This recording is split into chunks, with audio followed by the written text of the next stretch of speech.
सभी प्यारे प्रशिक्षकों को मैं नमस्कार।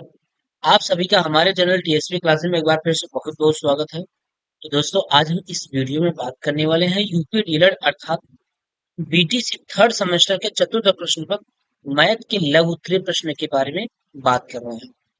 इसके पहले हम लघु उत्तरीय प्रश्न का प्रश्न नंबर 10 तक पढ़ा चुके हैं। क्वेश्चन 10 तक कराया जा चुका है। आज जो बात करेंगे वो प्रश्न नंबर 11 से हम बात करें और उम्मीद करते हैं कि आप उन प्रश्नों को देख लिए होंगे अच्छी तरीके से। अगर ना देखे हो तो प्लेलिस्ट बनी हुई है राजन सीरीज मैथ की थर्ड सेमेस्टर के नाम से, आप वहां पे जा करके देख सकते हैं।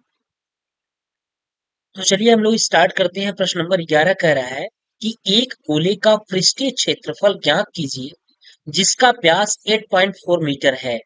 यानी गोले का पृष्ठीय क्षेत्रफल, पृष्ठीय संपूर्ण मतलब पृष्ठीय क्षेत्रफल को संपूर्ण क्षेत्रफल निकालिए। गोले का पृष्ठीय क्षेत्रफल क्या होता है? 4 पाई r² होता है। ठीक है, इसका व्यास दे रखा है। तो हम इसको अगर हल कर रहे हैं तो व्यास दिया है तो व्यास से हम त्रिज्या तो निकाल ही सकते हैं। चलिए, व्यास बराबर कितना दे रखा है? व्यास इक्वल टू 8.4 मीटर इतना दे रखा है। तो यहां से हम त्रिज्या अगर निकालेंगे तो त्रिज्या बराबर क्या हो जाएगा? त्रिज्या इक्वल टू व्यास का आधा होता है त्रिज्या। तो 8.4 में जब 2 से भाग देंगे तो 2 चौके 8 और 2 दूनी 4, इतना मीटर हो जाएगा। अब हम गोले का पृष्ठीय क्षेत्रफल निकाल लेते हैं। तो गोले का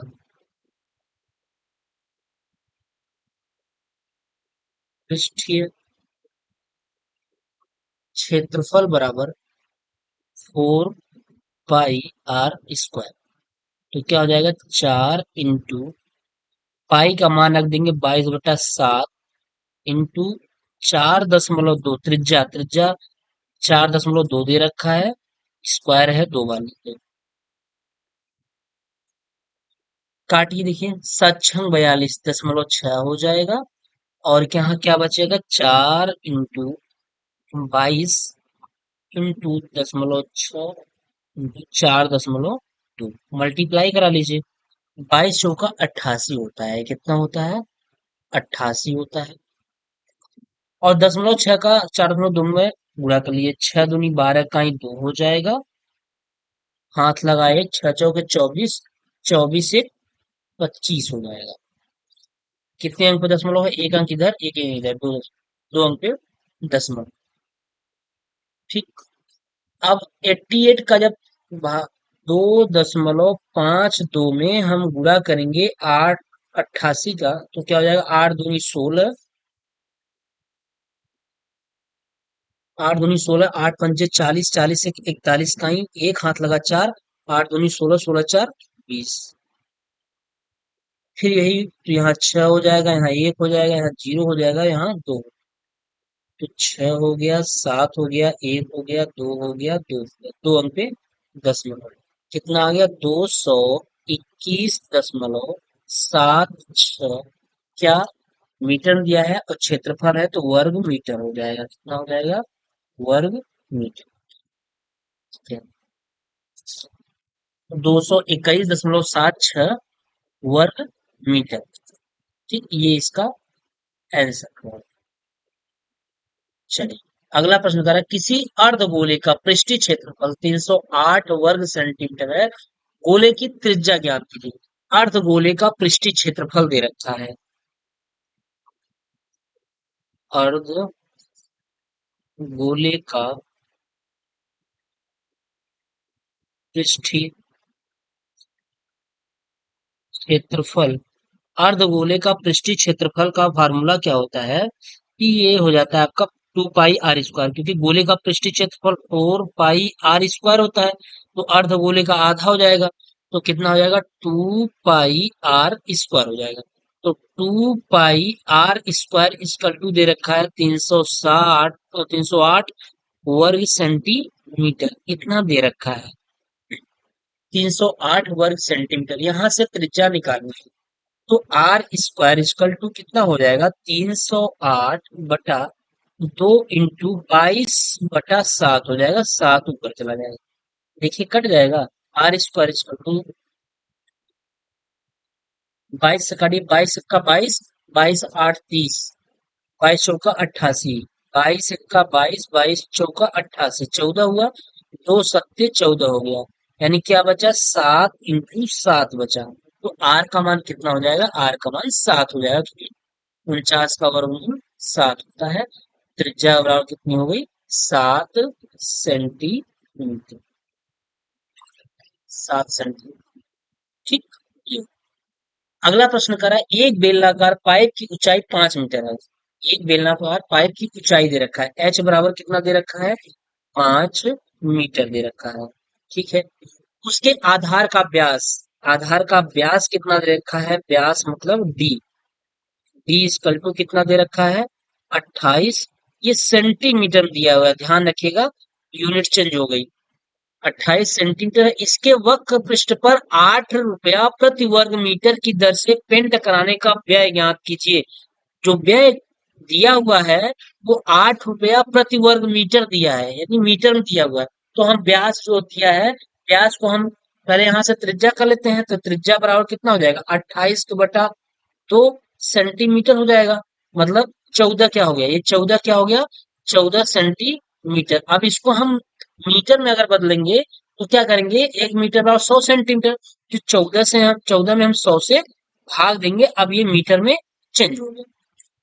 किसमें बदल गया, ये मीटर में बदल गया। तो बेलन क्या पूछा, तो एक बेलनाकार पाइप की ऊंचाई दे रखा है, इसके आधार का व्यास ही इसके वक्र पृष्ठ पर इतने की दर से व्यय आता है। ठीक है, वक्र पृष्ठ, तो बेलन के वक्र पृष्ठ अगर हम बात करें, एक मिनट, थोड़ा सा लैपटॉप चार्ज,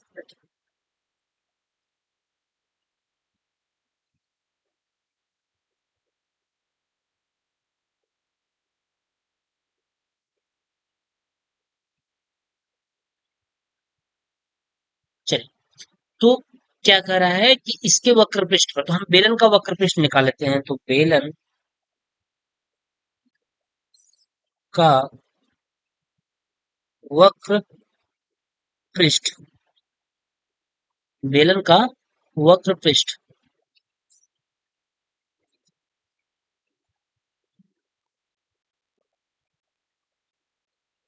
बराबर 2 पाई आर एच, कितना, 2 पाई आर एच। ठीक है, जब हमारा ये 2 पाई आर एच हो गया, अब मान दे रखा है, क्या क्या दिया हुआ है, 2 इंटू पाई का मान 22/7 कर दीजिए, इंटू आर की वैल्यू आ गई है कितने, 14/700, सॉरी 14/100, कितना है, 14/100, 14/100 हो गया। आर इंटू एच, एच की वैल्यू कितनी दे रखी है, एच 5 मीटर दे रखा है, 5 मीटर हो गया। चलिए, अब यहाँ से इसको जब हम निकालेंगे तो कितना हो जाएगा, 7 दूनी 14, कितना हो गया, 2 हो गया, 5 दिशा में 100, 2 दहम्मा 20, और फिर यहाँ 2 कटे 2 पंचे 10, कितना आ गया, वक्र पृष्ठ बराबर कितना, वक्र पृष्ठ इक्वल टू हो गया कितना, 22/5, कितना हो गया, 22/5। जब 22/5 आ गया, 22/5 का अगर हम भाग देंगे तो 5 चौके 20, फिर 5 चौके 20, कट गया, 4.4 वर्ग सेंटीमीटर। ठीक है,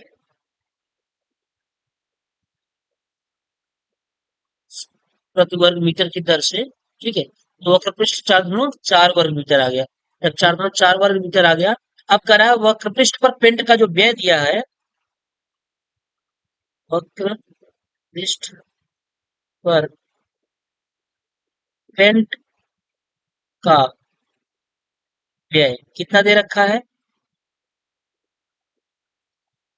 देखिए दिया हुआ है कि 8 रुपया प्रति वर्ग मीटर, यानी 8 रुपया व्यय कितना दिया है? 8 रुपया, 8 रुपया प्रति वर्ग मीटर, इतना दे रखा है। तो 4.4 वर्ग मीटर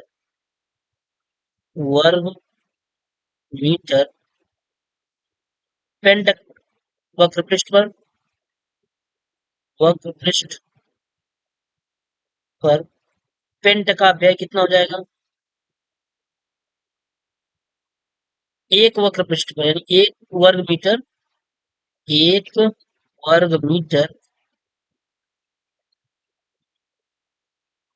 वर्ग मीटर वक्र पृष्ठ पर जो पेंट का व्यय है वो 8 रुपया दिया हुआ है। तो 4 × 4 कितना हो जाएगा? 4.4 इंटू 8 का मल्टीप्लाई हो जाएगा। तो 8 × 4 = 32 का 2, 8 × 4 = 32 और 32×3 = 35, एक अंक पे दशमलव, 35.2 रुपया हो जाएगा। कितना हो जाएगा? 35.2 रुपया, यही इसका उत्तर हो जाएगा। ठीक है, चलिए अगला कह रहा है चेक कितने प्रकार के होते हैं? चेक कितने प्रकार के होते हैं समझाइए, रेखांकित एवं मिरर चेक में अंतर कीजिए, वाहक चेक किसे कहते हैं? मतलब कई तरीके से प्रश्न पूछा गया 2018 में। तो चेक कितने प्रकार के होते हैं आपको चेक के बारे में बताया गया है। चेक के बारे में उत्तरी प्रश्न जब पढ़ा रहे थे, वहां पर चेक के बारे में अच्छी तरीके से बताया गया है कि चेक हमारा 3 प्रकार का होता है। कौन कौन? एक तो होता है हमारा वाहक चेक। कौन सा? वाहक चेक। और दूसरा होता है आदेशित चेक। आदेशित चेक। और तीसरा होता है रेखांकित चेक। रेखांकित चेक, ये होते हैं। अब पूछ रहा है वाहक चेक किसे कहते हैं, तो हम इसी तरीके से बता देते हैं। इसके बारे में चर्चा भी किया गया है कि वाहक चेक होता है, ये किसी स्पेशल व्यक्ति के नाम से होता है। यानी यह चेक जिसमें किसी व्यक्ति का नाम होता है और वह स्वयं अथवा कोई भी किसी को भी दे करके वह धनराशि बैंक से धनराशि को प्राप्त कर सकता है। लेकिन एक चीज का विशेष कंपलसरी होता है, उसमें जिसका चेक होना चाहिए यानी खातेधारक का, उसका हस्ताक्षर अनिवार्य होता है। वाहक चेक में उसका हस्ताक्षर अनिवार्य होता है। अगर इसमें इसका हस्ताक्षर है, अगर इसमें वाहक चेक में खाता धारक का हस्ताक्षर है अगर, तो कोई भी जा करके पैसा को निकलवा सकता है। ठीक है, ये वाहक चेक होता है। इसमें किसी व्यक्ति का नाम होता है। अब बात आती है आदेशित चेक की, बात आती है तो आदेशित जो चेक होता है, ये आदेशित चेक जो होता है, ये चेक उसी के नाम से पैसा विड्रॉ होगा, यानी उसी बैंक कर्मचारी उसी के नाम से पैसा भुगतान करेगा जिसका स्वयं का, यानी जिसके नाम से चेक कटा हुआ है। यानी इस प्रकार का चेक का जो भुगतान होता है, बैंक व्यक्ति उसी बैंक बैंक उसी व्यक्ति को करेगा जिसके नाम से क्या हो, चेक कटा हो। जैसे अगर हमारे नाम से चेक कटा हुआ है, ठीक है, मान लीजिए मनोज के नाम, मनोज सर के नाम से चेक कटा हुआ है, सपोज दैट, मैं अपने नाम से बता रहा हूँ, मेरे नाम से चेक कटा है, तो जब तक हम नहीं जाएंगे तब तक हमारा चेक से पैसा नहीं मिलेगा, नहीं चेक विड्रॉ नहीं होगा, बैंक कर्मचारी पैसा नहीं देगा। ये आदेशित चेक का रूल होता है। अगला आता है रेखांकित चेक। रेखांकित चेक आप देखे होंगे, कुछ इस तरीके के चेक होते हैं।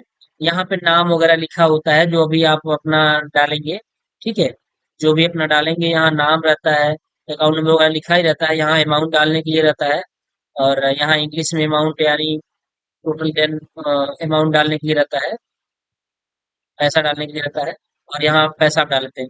उसके बाद रेखांकित चेक का मेन जो उद्देश्य होता है, वो ये होता है कि बाएं तरफ दो ऐसे रेखा खींची रहेगी, बाएं कॉर्नर में दो ऐसे रेखाएं खींची रहेंगी। यानी जब चेक के बाएं कोने पर दो तिरछी समांतर रेखाएं खींचकर उसके मध्य क्या हो, नॉन नॉजिडेशन, इस तरीके से लिखा रहेगा, नॉन नॉन नेगोशिएबल,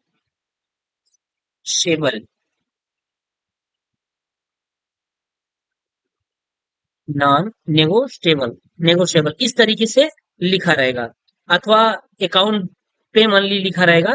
इस तरीके से अगर चेक में लिखा हुआ है तो वो आपका कौन सा होगा, रेखांकित चेक होगा। और रेखांकित चेक का मेन जो होता है, वो मेन मोटो होता है पहचानने का, वो दो समांतर क्रम में बाएं कोने पर दो रेखाएं इस तरीके से खींची रहती हैं, वही आपका रेखांकित चेक होता है। ठीक है, चलिए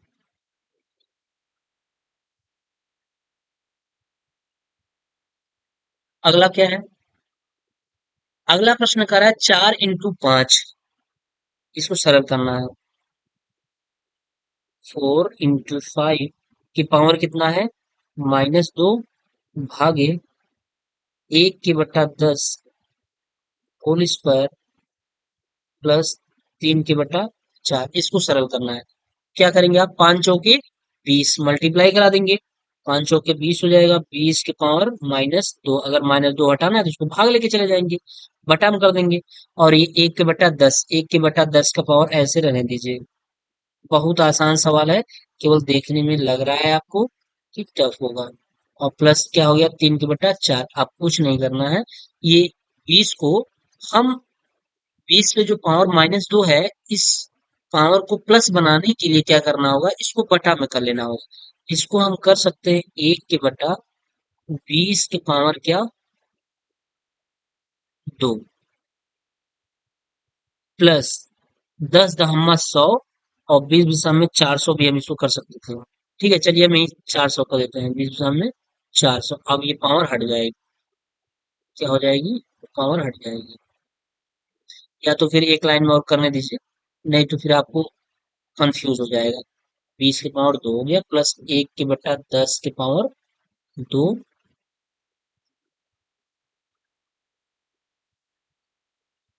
प्लस 3/4।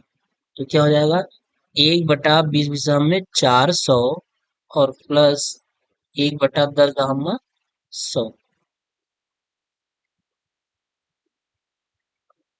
100 हो गया, और प्लस 3/4 भी है, कितना है, +3/4, इसको साथ में रख लीजिए, +3/4। अब इसको हल कर लीजिए, इसका हम लसा लेंगे तो कितना हो जाएगा, 100 चौके 400, 400 कर देते हैं, तो 1 बचेगा, +4 बचेगा, +100 बचेगा। तो कितना हो जाएगा, 100, 105, 105 बटा कितना हो गया, 400।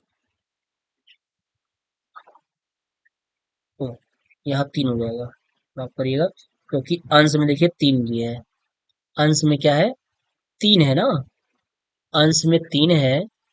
तो 4 का भाग जब 100 में देंगे, 400 में देंगे, 100 बार जाएगा, 100 का गुणा अंश में हो जाता है, 100 हो जाता है, कितना हो जाता है, 300। ये हो गया 305।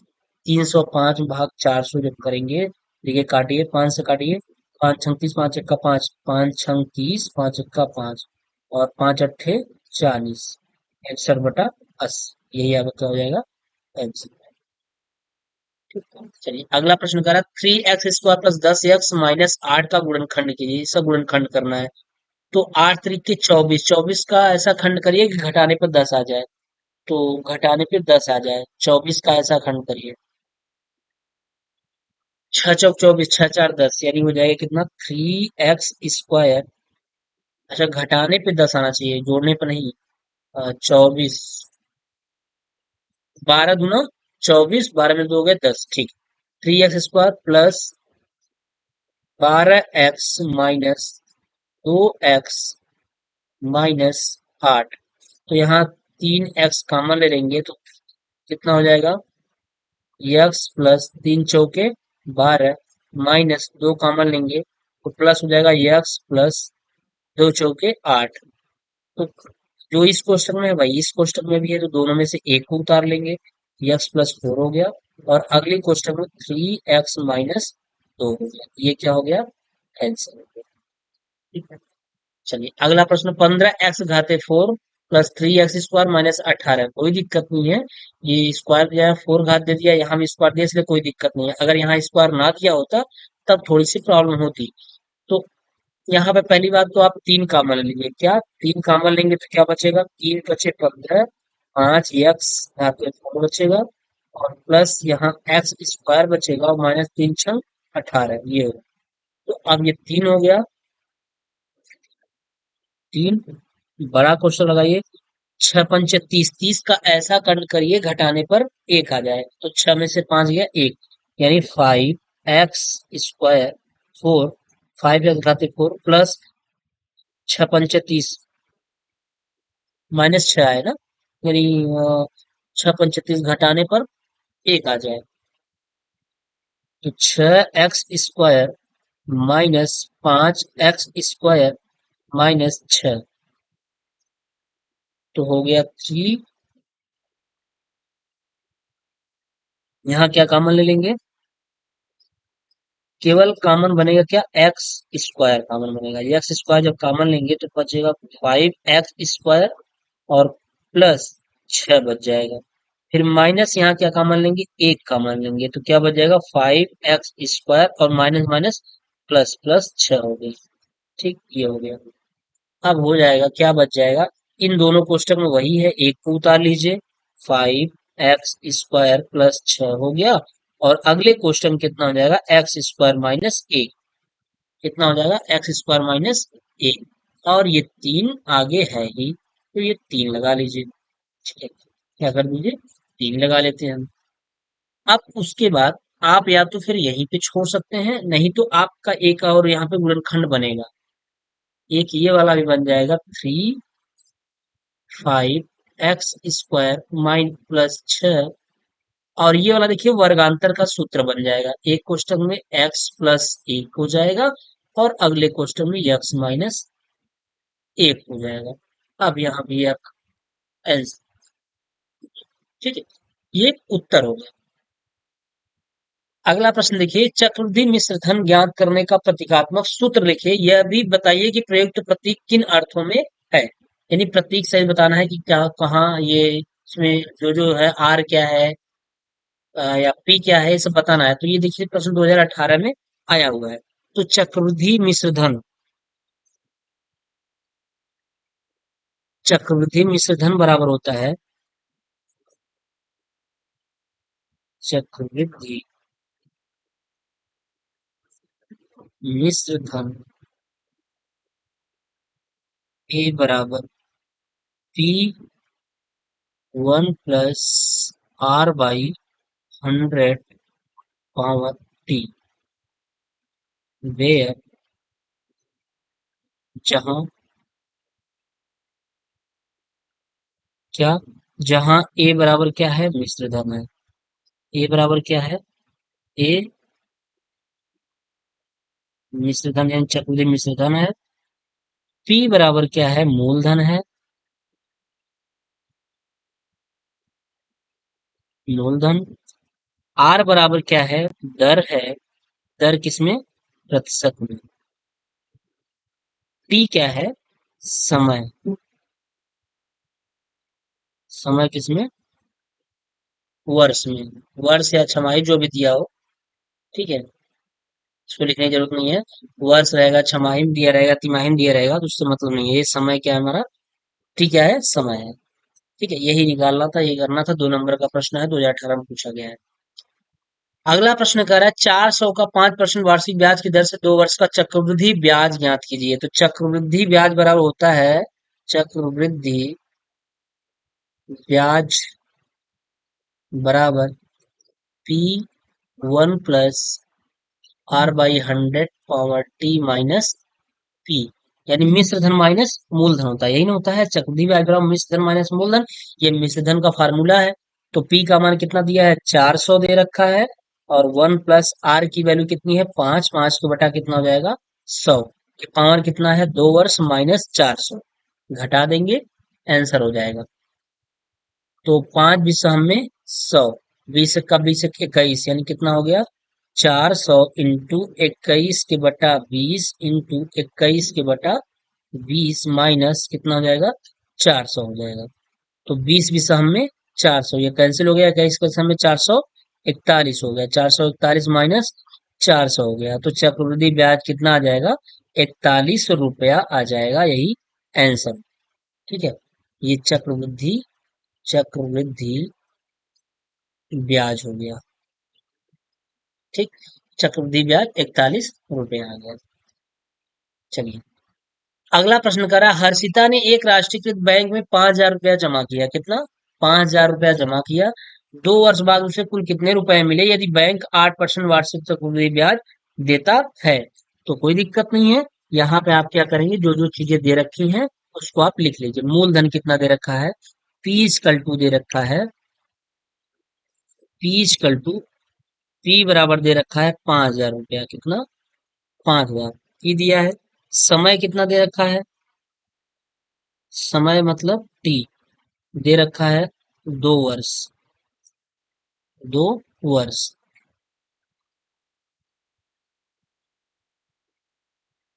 2 years। और दर कितना दे रखा है? दर R=8%।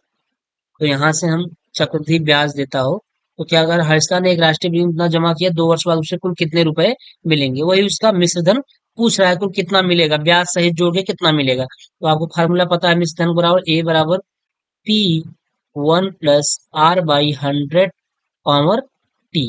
ठीक है, ये है। तो A का मान पूछ रहा है, क्योंकि कुल कितना मिलेगा यानी ब्याज जोड़ के कितना मिलेगा। तो ये P का मान 5,000 रुपया दे रखा है। और 1+R का मान 8%/100 इंटू समय कितना, 2 साल। तो हो जाएगा कितना, 4 से काट दिए। 4 दूनी 8 और 4, 25 चौका 100, 25 से का 25, 25 2 27, कितना हो गया, 5,000 इंटू 27/25 इंटू 27/25, ये हो गया। तो 25, 25 दूना 50, 200 हो गया। और 25 अट्ठे 200, कितना हो गया, 200। 27 इंटू 27। अब इसी का मल्टीप्लाई अगर आप करा लेंगे तो चीजें आ जाएंगी। चलिए, गुणा कराइए 27 से 27 में, या फिर 8 का पहले गुणा कराइए 27 में। 8 सत्ते 56, 8 सत्ते 56 का ही 6 हाथ लगा 5। 8 दूनी 16, 16, 16 और 4 20 21, 216 हो गया इंटू 27। अब गुणा करा दीजिए 216 का 27 में।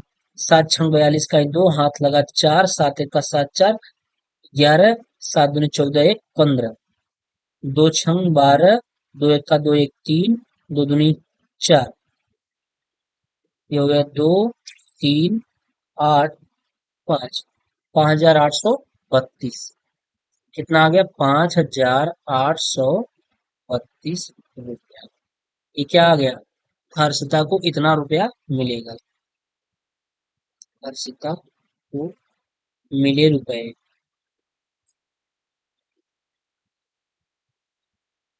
5,832। अगला प्रश्न, साधारण ब्याज की दर से, साधारण ब्याज की दर से 2500 का 2 वर्ष 6 माह का 6% वार्षिक ब्याज की दर, वार्षिक ब्याज, वार्षिक दर से ब्याज तथा मिश्र धन ज्ञात कीजिए। पहले साधारण ब्याज ज्ञात कर लीजिए। साधारण ब्याज अगर हम ज्ञात करेंगे, साधारण ब्याज बराबर मूलधन दर समय बटा 100। मूलधन कितना है, 2500 रुपया है। मूलधन 2500 हो गया। दर कितना दे रखा है, 6%। ठीक है। ध्यान दीजिए, कुछ और भी चीज इसमें रखा है, 6 माह दिया है, यानी अर्धवार्षिक दे रखा है। ध्यान रखिएगा, अर्धवार्षिक दिया है। तो जब अर्धवार्षिक दे दिया, यानी समय कितना दिया, समय 6 माह। यानी एक साल में कई माह, कई 6 माह होगा, 2 होगा।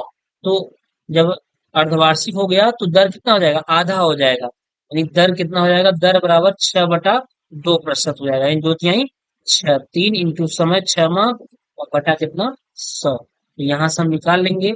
100 से 2 को कैंसिल हो गया। 25 इंटू 18, तो कितना आ गया, 18 पंचे 90 का ही 0 हाथ लगा 9, 8 18 गुना 36, 36, 36 9 45, कितना हो गया, 36 9,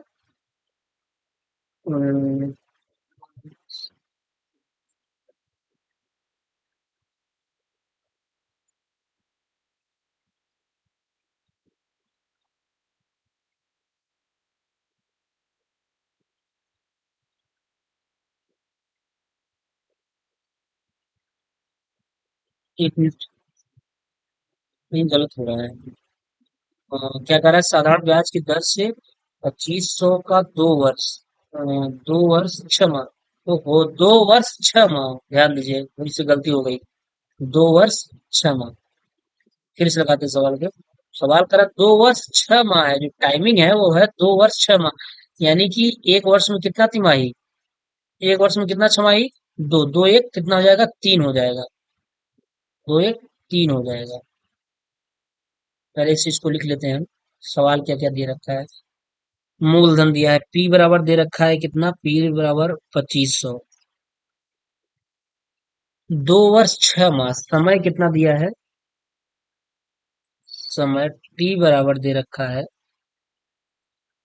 2 वर्ष +6 माह, और दर कितना दे रखा है, दर बराबर कितना हो गया, दर 6% है।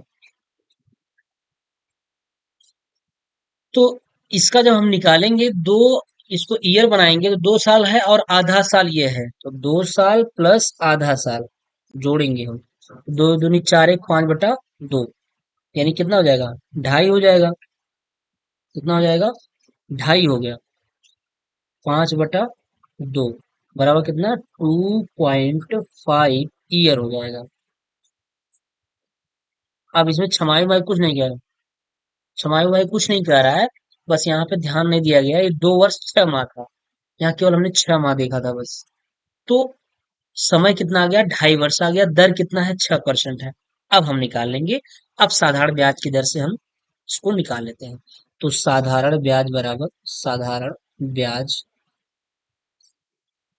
बराबर मूलधन कितना है, 2500, मूलधन गुणित दर, दर कितना है, 2.5% है, 2.5%, समय कितना है, 6,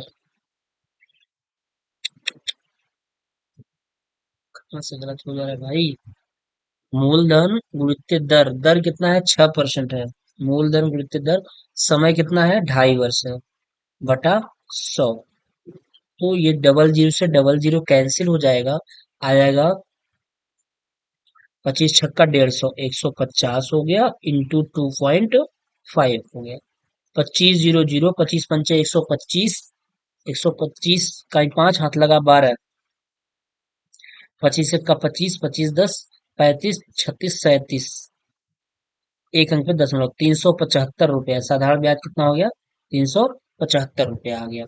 उसके बाद और क्या पूछ रहा था, अब पूछ रहा था मिश्र धन ज्ञात कीजिए, तो मिश्र धन बराबर क्या हो जाएगा, मिश्र धन बराबर मूलधन, मूलधन प्लस ब्याज, वही मिश्र धन होता है।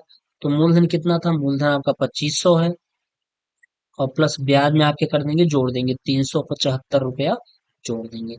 जब 375 रुपया जोड़ेंगे तो टोटल कितना आ जाएगा, ये आ जाएगा 2875 रुपया, 2875 रुपया। यही क्या हो गया, आंसर हो गया, एक आंसर ये हो जाएगा और एक आंसर ये हो गया।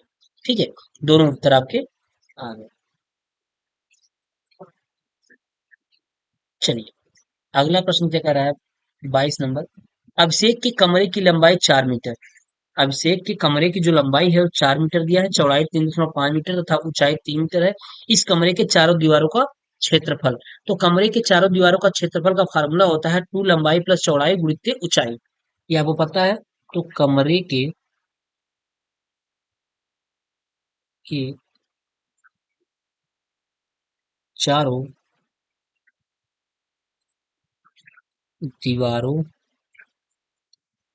का क्षेत्रफल बराबर होता है फार्मूला 2 लंबाई प्लस चौड़ाई इंटू ऊंचाई, तो सब दे रखा है, दो लंबाई का मान कितना दिया है, 4 मीटर दे रखा है, प्लस चौड़ाई दिया है 3.5 मीटर, और इंटू ऊंचाई कितना दिया है, 3 मीटर दिया है, पूरा कर लीजिए। तो 4 3 7, 7.5, 2 इंटू 7.5 इंटू 3, तो 3 दूनी 6 आ गया, 6 इंटू 7.5, तो छह पंचे 30 का 0, छह सक्षम 42, 42 3 45, 45 वर्ग मीटर क्षेत्रफल है, इसलिए 45 वर्ग मीटर इसका उत्तर हो जाएगा। ठीक है, चलिए अगला प्रश्न 2018 में पूछा गया है।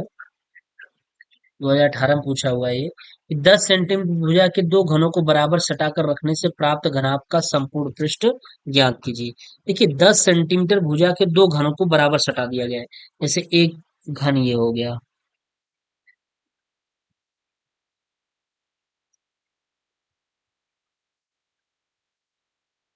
ठीक है, दो घन इस तरीके से हैं।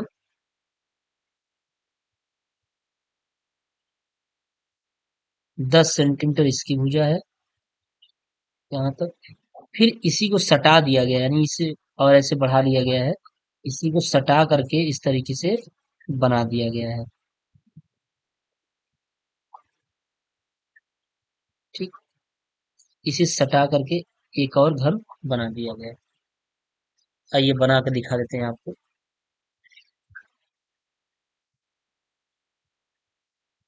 देखिए एक घन तो ये हो गया, एक घन और बना देते हैं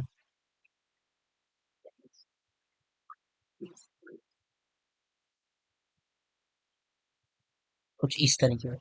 अब जब इसको सटाएंगे आप, ये आके इधर सट जाएगा, तो इधर 10 था और ये भी 10 था, 10 है।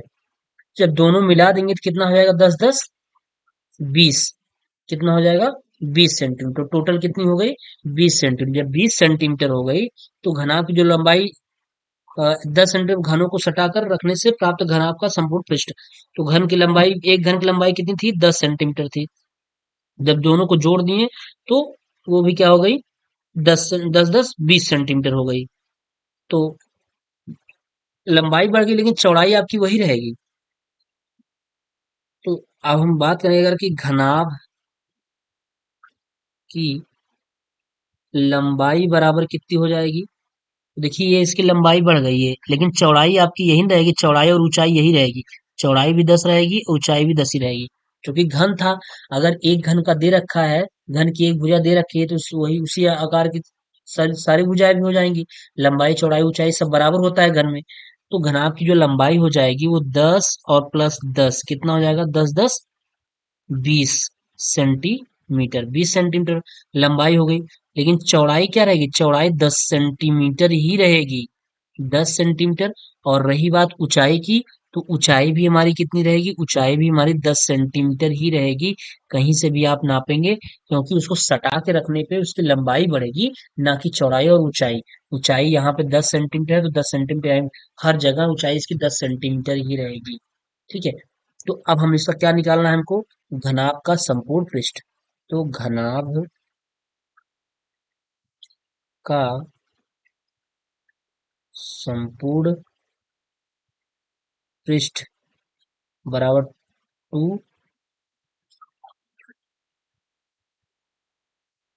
L B plus B H plus H L, यही होता है। एल बी मतलब लंबाई, लंबाई कितना दे रखा है, लंबाई 20 दे रखा है, 2 इंटू 20 इंटू बी के मतलब ये बी है और ये एच है और ये वाली क्या है, एल है। ठीक है, तो बी का मान कितना है, 10 इंटू एच का मान कितना है,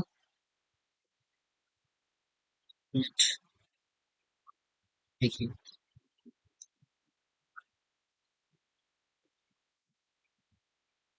यहाँ से ये हो जाएगा 2, एल का मान कितना है, 20 है, एल का मान 20 हो गया, इंटू बी का मान कितना है, 10 है, प्लस फिर बी का मान 10 है, एच का मान कितना है, 10 है, फिर एच का मान कितना है, 10, एल का मान कितना, 20। इन सबको गुणा करके जोड़ लेना है हमको। तो कितना हो जाएगा, 20 दहम्मा 200 हो जाएगा, 2 इंटू 200 और प्लस 10 दहम्मा 100 प्लस 20 दहम्मा 200, 200 और 100, 300, तीन दो 500, पाँच दूनी 10, 1000 कितना आ जाएगा, 1000 पृष्ठ है ना, तो वर्ग सेंटीमीटर, 1000 वर्ग सेंटीमीटर इसका उत्तर हो जाएगा। ठीक है, कितना हो गया, 1000 वर्ग सेंटीमीटर, यही है। ठीक है। तो इस तरीके से आज आपका प्रश्न 23 तक हुआ है। इसके बाद नेक्स्ट हम क्लास में इसके आगे से चर्चा करेंगे। ठीक है। और आपको जो भी इम्पोर्टेंट प्रश्न है बता दिया जा रहा है कि ये देखिए 2018 में प्रश्न है। जो जितना पीछे पूछा हुआ है उसको रिपीट करने की संभावना उतनी ज्यादा है। जैसे 2018 में है तो संभवतः 2024 में प्रश्न आने वाले हैं। हो सकता है कि 10 सेंटीमीटर की जगह कुछ और कर दे, 20 सेंटीमीटर कर दे या 15 सेंटीमीटर कर दे। ठीक है। लेकिन इस टाइप के सवाल संभवतः आ सकते हैं, क्योंकि जितना पीछे पूछा जाता है उतना उस सवाल को रिपीट करने की चांस ज्यादा होते हैं। ठीक है, चलिए ठीक है, फिर मिलते हैं हम लोग नेक्स्ट वीडियो में, नेक्स्ट क्लास में। और अगर आप हमारे चैनल पे नए होंगे तो प्लीज चैनल को सब्सक्राइब कर लीजिएगा और अपने दोस्तों के साथ शेयर अवश्य करिएगा। ठीक है। और वीडियो अगर अच्छा लगा करे तो प्लीज एक लाइक कर दिया करिए आप लोग। चलिए ठीक है दोस्तों, फिर मिलते हैं नेक्स्ट क्लास में। तब तक के लिए आप स्वस्थ रहिए, मस्त रहिए और जबरदस्त तरीके से पढ़ाई करते रहिए। ठीक है।